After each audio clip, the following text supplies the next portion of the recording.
Assalamualaikum. Waalaikumsalam. Oh, monggo Pak, silakan duduk. Iya. Silakan duduk.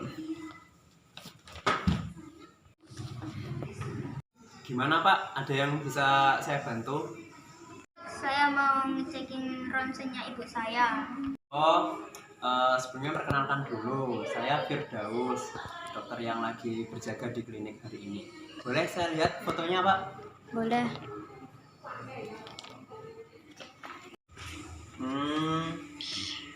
Nama ibunya Rasmiati ya Pak ya? Iya. 56 tahun. Iya.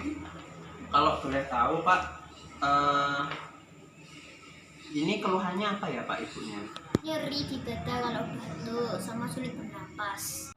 Ini kalau setiap malam susah tidur dan kalau malam keringetan. Habis itu 1 bulan terakhir berat badannya turun. Oh begitu. Baik Pak, ini saya periksa dulu ya foto ronsennya ya.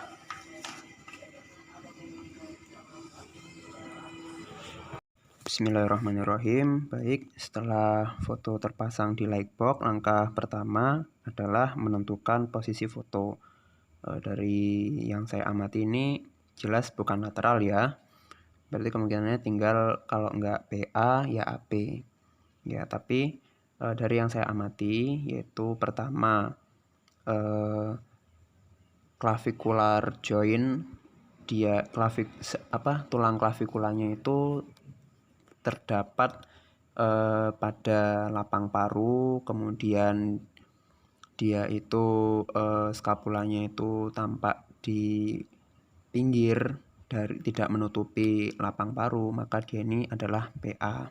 Berikutnya adalah menentukan kelayakan foto. Yang pertama kita amati adalah apakah ada identitas.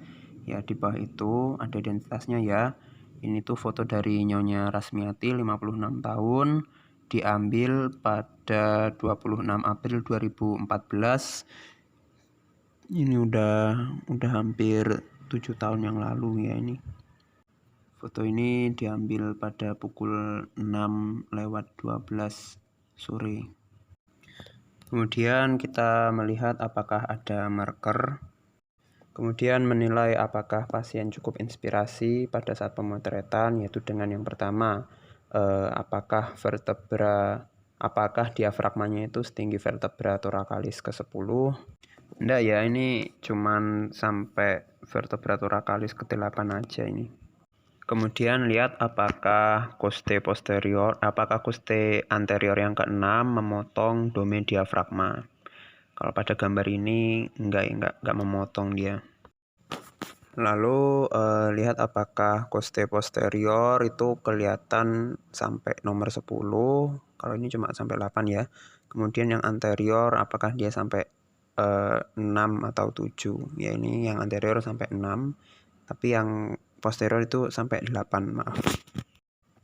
Baik, jadi dari segi inspirasi ini sebenarnya kurang cukup ya. Kemudian kita lihat dari segi simetrisitas, caranya dengan menilai sternoclavicular joint dextra dan sinistra ke garis median, apakah simetris atau tidak. Kalau ini insya Allah sama. Kemudian uji kelayakan foto yang terakhir adalah apakah foto ini terpotong atau tidak ya. Sebenarnya kita bisa melihat banyak sekali potongan-potongan di foto ini, jadi sebenarnya ini kurang terlalu layak ya, karena dia banyak terpotong. Oke, jadi kesimpulannya ini sebenarnya kurang layak fotonya, cuman kasihan juga kalau pasiennya itu harus disuruh foto lagi gitu kan, harus ke RSSA. Oke, lanjut ketiga, yaitu menentukan apakah ada superposisi dari oskapula ya. Di sini kita tahu dia PA, maka oskapulanya itu ada di luar ya, tidak mengganggu lapang pandang, berarti aman-aman. Selanjutnya adalah menunjukkan hilus ya, di sini ya hilusnya ya, baik yang kanan maupun kiri. Hilus ini berisi arteri, vena, bronkus, limfa. Kemudian menunjukkan ini ya, trakea sama bronkus primariusnya. Ya, jadi percabangannya itu atau karina itu biasanya terletak pada vertebra thoracalis ke-4. Maka dari itu diperlukan imajinasi yang kuat dalam pembacaan gambar nih. Selanjutnya adalah menunjukkan sinus claustrophrenikus. Ya, di sini tempatnya. Normalnya itu mereka lancip, tapi ini kayak ada apa ya, perkabutan ya di sini sehingga tidak terlalu lancip. Interpretasinya apa? Interpretasinya dia ini ada efusi pleura. Cuman karena dia belum meniscus sign ya, belum sampai U, maka dia ini laminar effusion. Ya, ada laminar effusion, letaknya selalu dekat claustrophrenitus. Selanjutnya adalah menentukan sinus cardiophrenikus. Ya, bisa dilihat di sini dia juga tidak lancip, artinya tidak normal. Sini juga menunjukkan kalau dia itu kardiomegali. Jelas ya di sini perbandingan CTR-nya itu lebih dari 50% ini. Selanjutnya adalah menunjukkan diafragma ya. Jadi diafragma itu terlihat seperti kubah yang terletak di bawah jantung dan paru. Diafragma kanan dan itu normalnya lebih tinggi sekitar 1 sampai 1,5 cm daripada diafragma yang kiri ya, karena ada liver di bawahnya. Nah, jika kurang seperti ini maka dikatakan diafragma mendatar. Ini ciri yang menguatkan kalau dia itu efusi pleura. Oke, selanjutnya adalah menyebutkan batas-batas jantung. Batas jantung yang pertama, atrium kanan. Atrium kanan ini membentuk batas jantung kanan bawah. Dia itu berhubungan dengan mediastinum superior yang dibentuk oleh vena cava superior. Yang kedua adalah arcus aorta. Dia itu membentuk batas jantung kiri atas. Biasanya itu menonjol di kiri, ya, di kiri dari kolumna vertebralis, dan dia itu berada di atas pinggang jantung.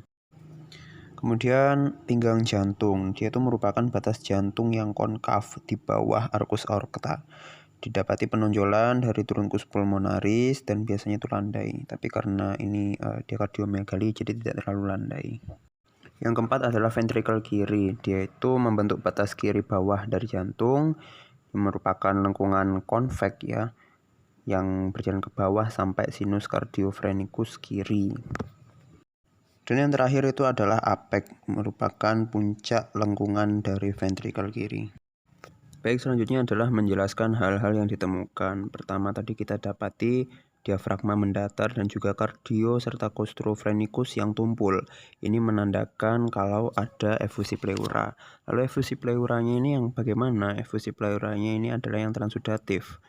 Ini menandakan ada gangguan sistemik sehingga menyebabkan abnormalitas dari produksi cairan pleura.